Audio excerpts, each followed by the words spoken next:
Welcome to a small bonus episode to this series that explores a little bit more on what happens on the island after the show ended. Lost ended with Jack's eye closing, but there is a time jump that is canon to the show, and that is the epilogue, the new man in charge.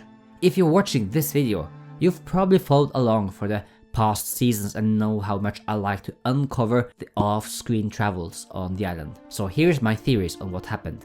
The new man in charge takes place on WED 24/08/10, Wednesday, August 24th, 2010. August 24th was a Tuesday and not a Wednesday, but since this computer is very old, it might have skipped it due to some Y2K issues. I think it's quite fun that they chose this date, since this is Walt's 16th birthday. The end of Lost Season 6 takes place at the end of 2007, so we have a 3-year time gap where Hurley is the protector. Desmond would wake up and together they would all probably find the body of Jack. I think that they would all want to bury him. And if Rose and Bernard decide to try to find Vincent, they could have all met up.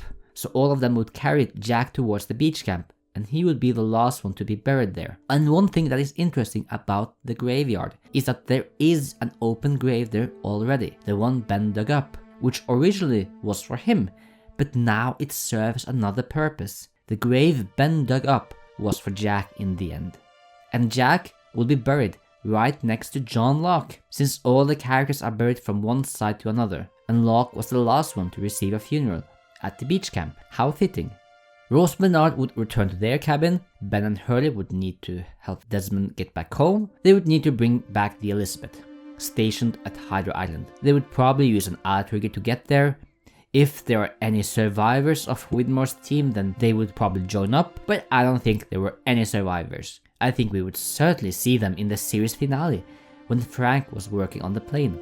I think they are all dead. Hurley and Ben bring the Elizabeth back to find a way to leave the island. And it would be fitting that Desmond leaves the island on the same sailboat he arrived in. Ben mentions a better way to leave the island.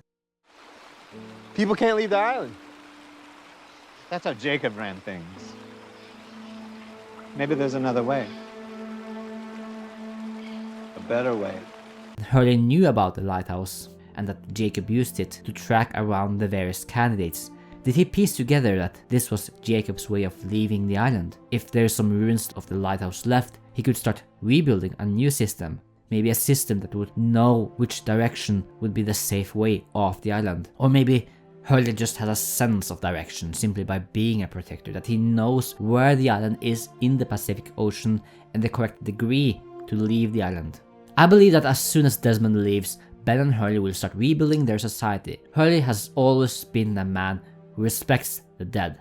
He helped Claire with a massive funeral at the fuselage back in season 1, and he was the one in charge of the very first burial the group had. He even yelled this: They're dead!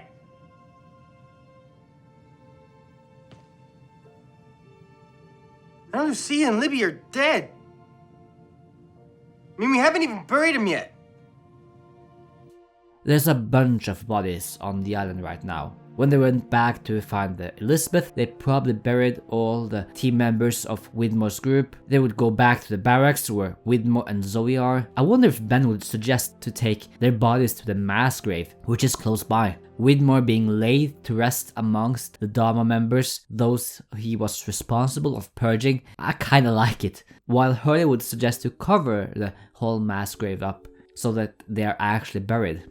There's a possibility they refurbished a little bit of the barracks, maybe painted them a light shade of blue. At some point I believe the duo will meet Cindy's team. In season 6 I've been tracking how many of Men in Black's followers were alive, and the final tally is 10. Cindy, Zach, Emma, the 2 kids, and 5 other background temple dwellers are alive. I think they fled back to the temple after the missile attack. Maybe they buried their friends and stayed there. I think Hurley could have met up with them and said he's the new Jacob, and that Man in Black is dead. Maybe letting them all stay back at the barracks, with the sonic fence being permanently turned off. But 3 of them are oceanic passengers. We don't know how brainwashed they have been, but Hurley seems like the guy who would propose the idea of taking the children back home. It was their ultimate wish, to return to their mother in Los Angeles. She's meeting us in Los Angeles. I promised that little girl that I would get her back home to her mom.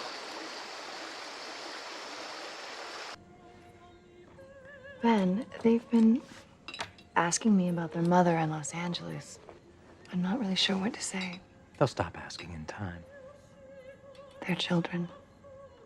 Do they really belong here? That on Hurley's first off-island trip, he would bring the kids back home to LA. Cindy seems like the person who could take care of the island while Ben and Hurley were off. But how did they leave the island, now that they no longer have the sailboat? Did they use the frozen wheel? In this episode I talk about Jacob's way of leaving the island, the theory that he was setting a system, a degree in the lighthouse, and then turning some mechanism that beams him to that location, like setting the arrow on 15 Ford on the church in Alabama and therefore visit James. Hurley could do the same thing, no problem. That's a sensible way to teleport out of the island without moving the island or landing in the Sahara Desert. But let's present a crazy idea instead. I'm not sure I'm fully on board on it, since it's a little bit out there, but just for fun.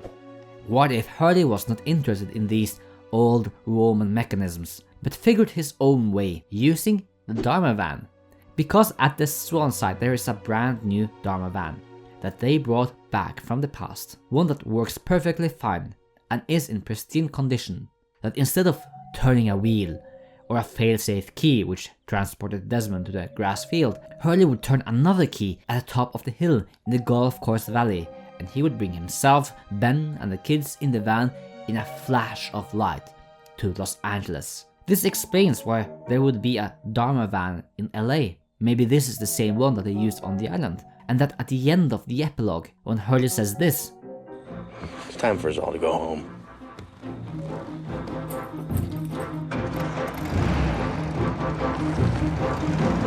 they will use the van to disappear in bright light down the street outside the mental hospital and then beam back to the island to continue traveling down the slope in the valley.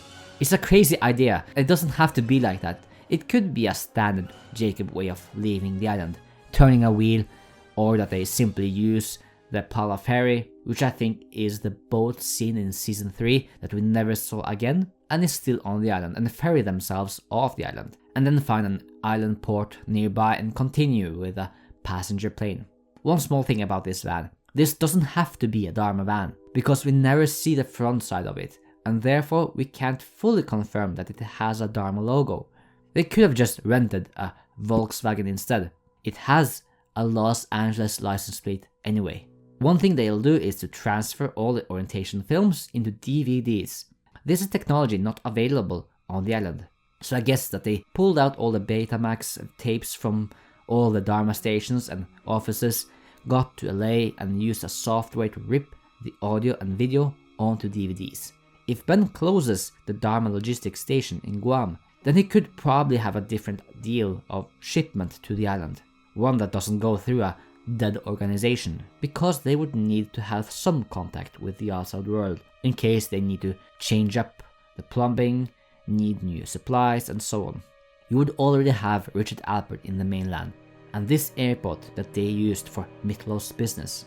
I don't think it would be tricky for Ben to set up a good system. He has the money and he has done it before. There is a possibility that Widmore, despite his cruelty, made sure that the company would directly go to Penelope after his death. I don't know how that works in business or in terms of logistics, but I could also envision that Penelope and Desmond would be able to be of assistance if Ben and Hurley would need a submarine or a boat for future projects.